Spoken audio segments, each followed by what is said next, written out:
Welcome back to the 7 o'clock talk. It's been a while. I went through a whole face thing and dealing with some basal cells. So we all have to take care of ourselves and we all have things to do.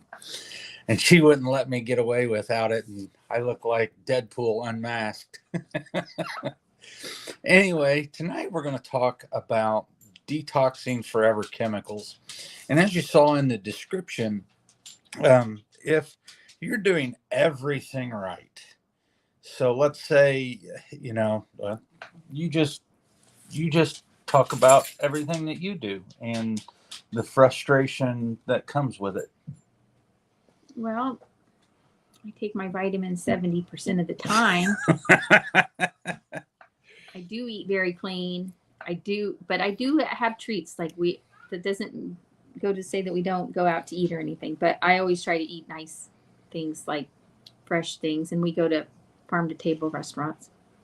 And I try to do my movement, and I sleep awesome most of the time.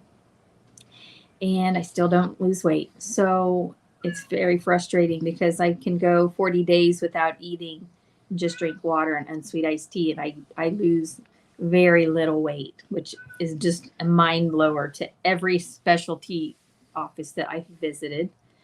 My blood sugars are great. My labs are pretty okay, except for my liver functions. Yep. But then I'm like, and it all leads back to toxicity. But every time we try to detox, I get super ill.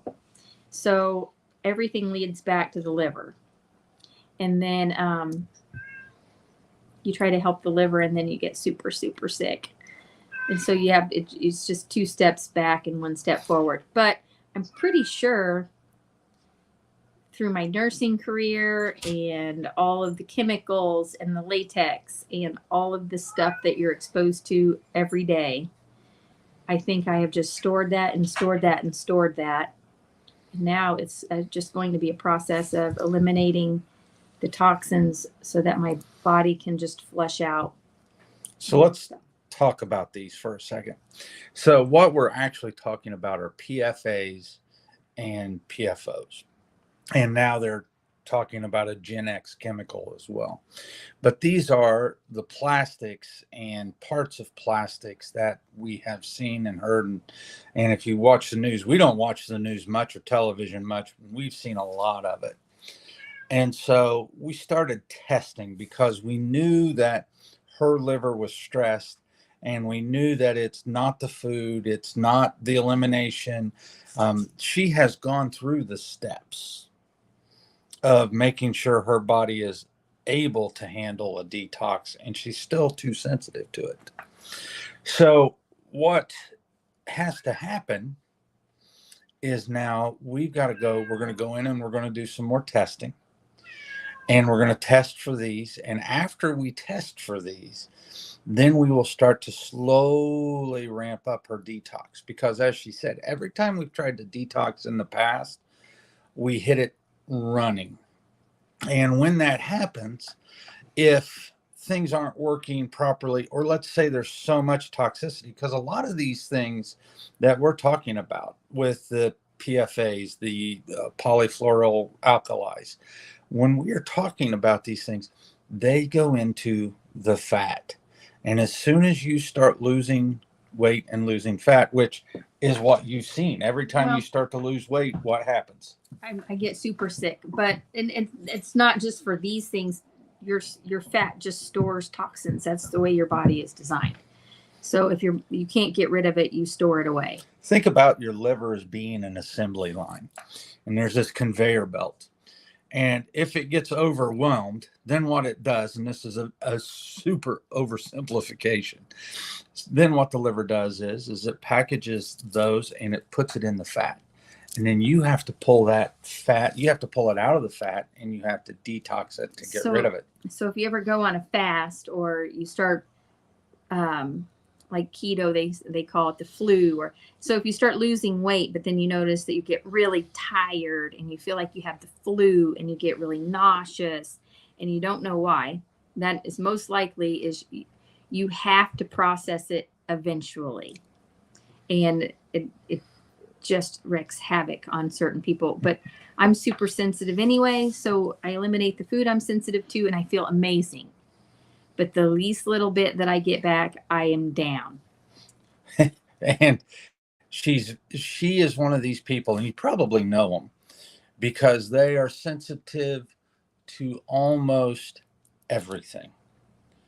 And if she stays on her stuff, which is too restrictive from a functional medicine standpoint, her diet is too restrictive. But we have to walk that line for a while, just so we can give the body the help that it needs to do the elimination, to help the body clean things up so that she feels better. And that's one of the things, well, that's why we call it personalized medicine, because it is truly going at the speed and the pace and what your body, what you want to do. Well, and I'm at the point now, I'm a malnourished fat person. and that is basically the American society. We are malnourished fat people. And we got to get rid of these things. Now, a lot of people, when we talk about detoxing and detoxing forever chemicals, this is a very low and slow process, because, like, once again, if you go fast, you're going to get ill. But medically, they tell us there's nothing they can do to get rid of these things. They monitor them and whatever else. That's not entirely accurate, because you can do serial measurements of the PFAs and you can see them go down. So the body gets rid of them. It's just at a very slow pace. But if you want to detox these chemicals, then first thing you got to do is get rid of the exposures. And what are some exposures? Well, for me? For anybody. Well, mine, and it's water bottles, workplace. So your gloves, workplace, your chemicals, whatever you're exposed to in your workplace. And even if you work in an office, you are exposed to chemicals every day. You're exposed to the ink, the cleaning things, the hand sanitizers, the air fresheners, the aerosols. So that would be like a workplace for a nurse or a doctor. They're just bombarded with all of the plastics, all of the sterile stuff that they have to have, that some have latex, some doesn't, all of the chemicals that they have to put on, the pharmaceutical chemicals, the fluorescent lights in your home. It's the rain protectant, the stain guard, the dust. The dust actually is what carries a lot of the toxins into your body. Your pets. Think about anything that you wear that is water repellent has these in them, because that's one of the main ingredients in water repellent. When you spray your couches, the stain guard and stuff like that, that's made of these. A big trigger for people is the styrofoam and the coated boxes that you get your fast food in, because they spray it with something to make it grease resistant, so the grease doesn't go through, and then you eat it. Yeah. And that's one of the ways you do it. Actually, one of our very first tests that we've ever done, which is organic acids test, you can see styrene exposure, and that's from the little boxes. And I would say 90% of our patients have styrene toxicity or close to it. It's always very, very high, and it's found in paint thinners, plastics, styrofoam, and we thought at first it was like somebody was working. Containers, or every single person has these at a very high level in their body. But then you think about it, and we travel a lot, and everybody's on the go, and they're always going through a fast food restaurant. So I would say the average American probably is eating, I'm just guessing, maybe 5 to 7 meals through a to-go, or people that go and get their coffee every single morning and it's hot and they're putting it in plastic that leaches out your water bottles in the sun in your car. We are just loading ourselves up. So other common exposures are to remove is if you have nonstick pans, invest in some good pans. The ceramic pans they don't leach PFAs in there, but if you have Teflon, that Teflon coating, you're eating that stuff. And it's not that you can't get rid of it. It's that you don't want to keep adding to the burden of your body. Well, and a lot of times they say, "Oh, don't worry about it. That's non-toxic. It'll just pass through your body." But it is very toxic, and it doesn't just pass through your body because your body reacts to it. And so, with your cookware, look at changing, spatulas and stuff like that. Use metal spatulas. Use stainless steel. Use these things so that you don't have that exposure, so that you're not continually getting that into there. So once you remove that, then you got to start to think about what are the things that your body uses to detox. And so one of the main things that our body uses to detox itself is glutathione. And so what can you do to help your body increase glutathione production endogenously? You can also supplement with it, but you have to use, you got to think about your sulfur bearing vegetables, because those sulfur compounds are what your body uses to make glutathione and to help get this out of your body. And I'm trying to be very, well, I don't want to go into I get yelled at for doctor talk. Well, but then also you have to make sure that you're healthy enough to process those healthy foods. So there's a lot of people that are very sensitive to those. So this is just multifaceted. Your body is so interesting, and you can eat healthy, but healthy sometimes isn't healthy for everybody. So if you're having issues and you're continually having issues, then you might want to check to make sure that if you're eating a great diet, that you're not sensitive to the things that you are putting into it, because I'm super sensitive and he is sensitive to lots of things that are healthy. Typically, Susan, to answer your question, typically, if you don't heat it up, and this is a new field, so take this with a grain of salt. The information can change, and I could be wrong tomorrow. But as long as it's not heated up and you're not breaking it down.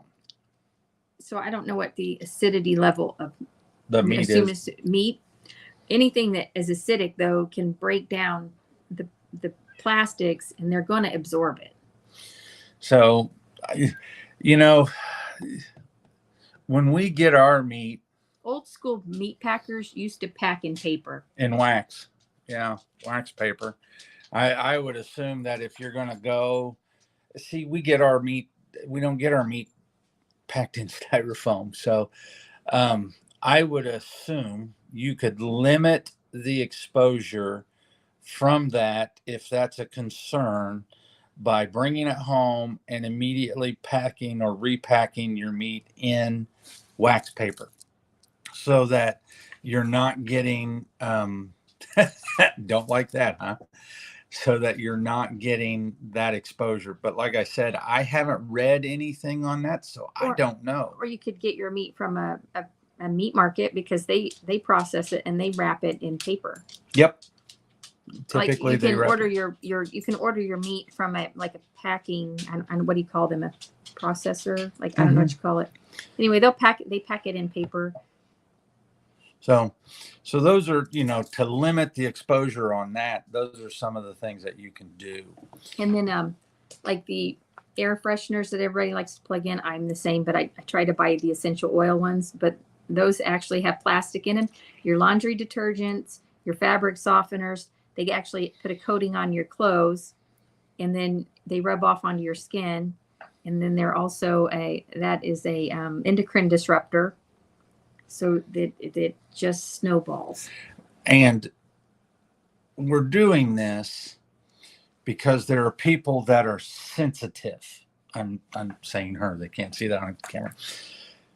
I'm not that sensitive. My detox pathways work really well, And so I don't seem to be bogged down by that, but she absolutely is. And Well, and we know this because I've modified diet, lifestyle, the things I do, and my liver is still sick. yeah, yeah, she doesn't drink. She's never drank alcohol, and her liver enzymes are high. So that's one thing. So here's another way to see if this is something that is causing you issues. If you have a pretty clean diet and lifestyle, and your liver enzymes stay high and kidney enzymes stay high, so you do blood tests, and generally this comes in the CMP.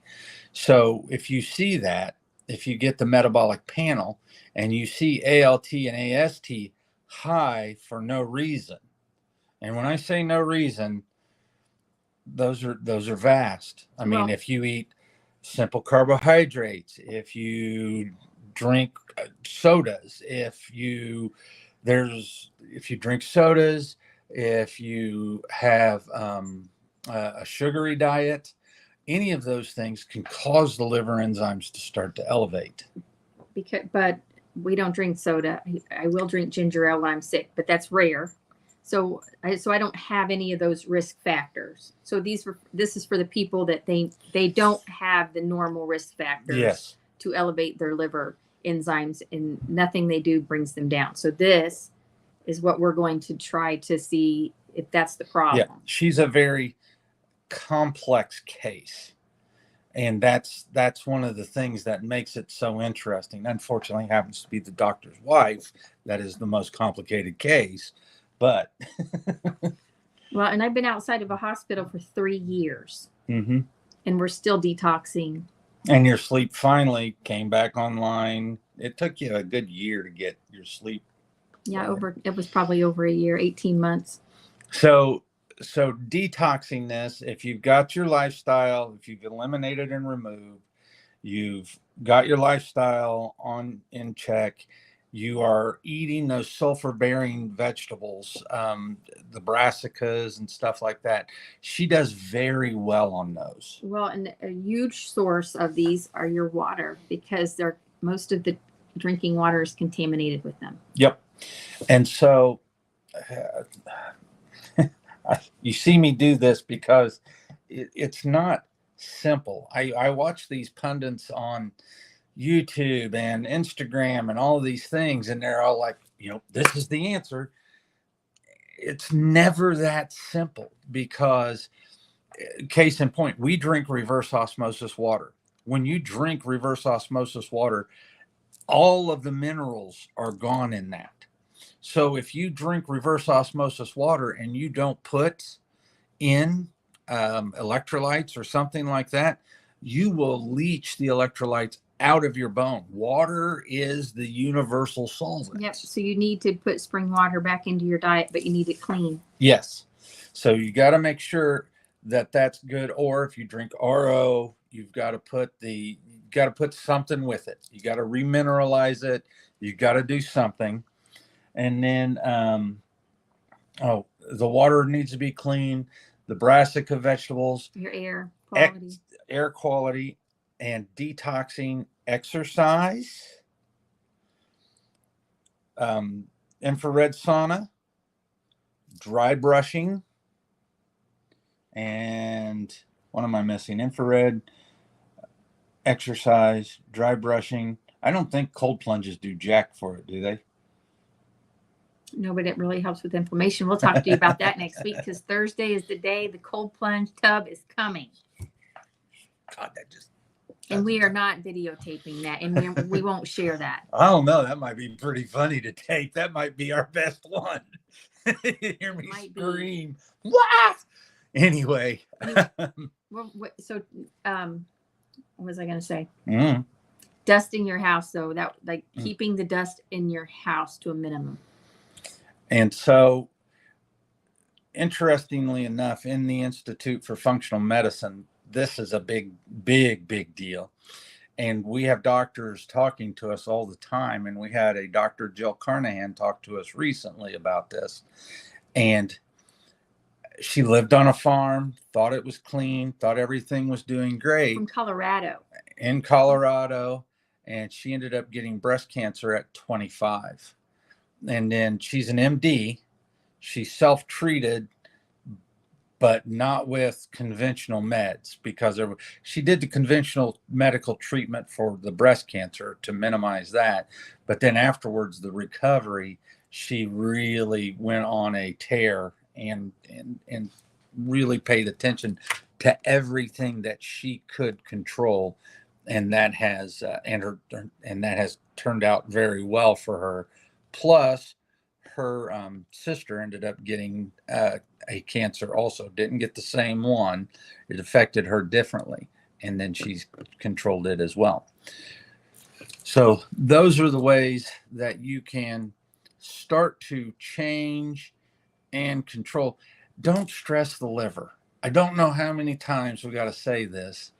Don't stress the liver.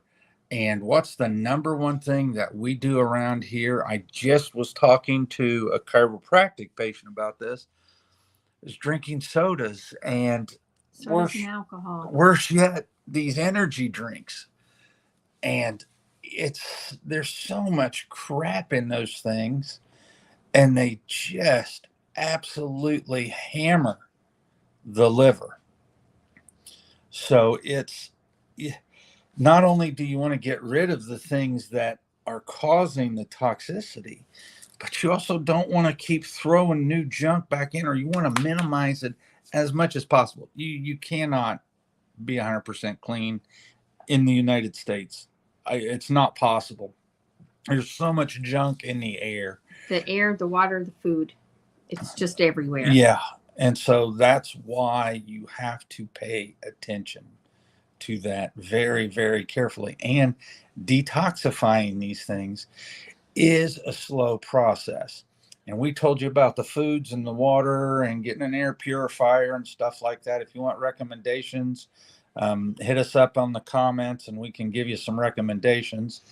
But one of the big things she said to so we get a lot of contaminants in our car, and there is a plug-in like a little infrared. I think she said they're like $20 on Amazon, and she's researched them, and they're all basically the same. But you stick it in your just cigarette lighter. Type in car air purifier. Yeah, and it purifies the air in your car.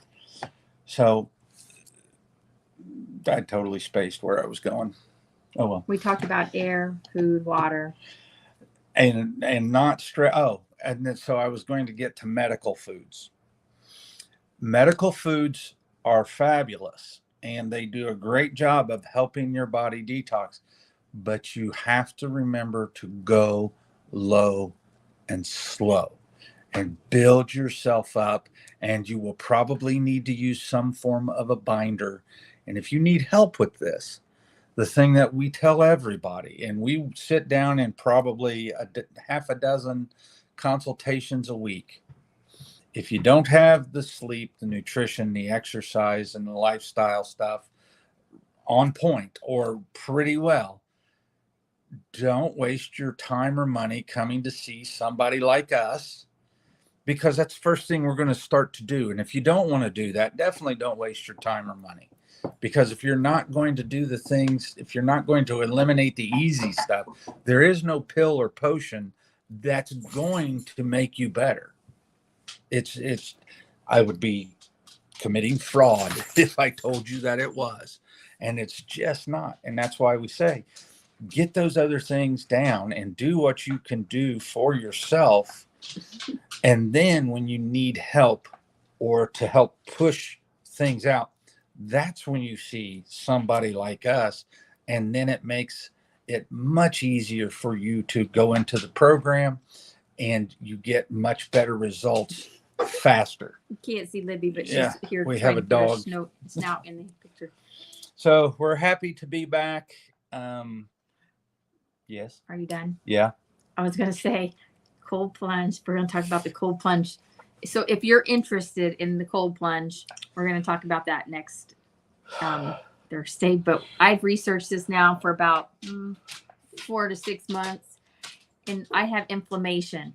and cannot get rid of inflammation. But this is supposed to be amazing for inflammation, stimulation of your immune system. It turns your yellow fat into brown fat. So you're supposed to make, it's supposed to help you lose weight. Just the benefits go on and on and on. The key is the water is 40 degrees or below. You're going to tell them everything 3 now? minutes. No, but don't, I want them to go research it. But don't try that if you have a heart condition. So Thursday, if we do this Thursday, I probably will record it just for the comedy factor, because I can guarantee I am not going to go quietly. All right. You all have a great evening. Thank you. Be healthy.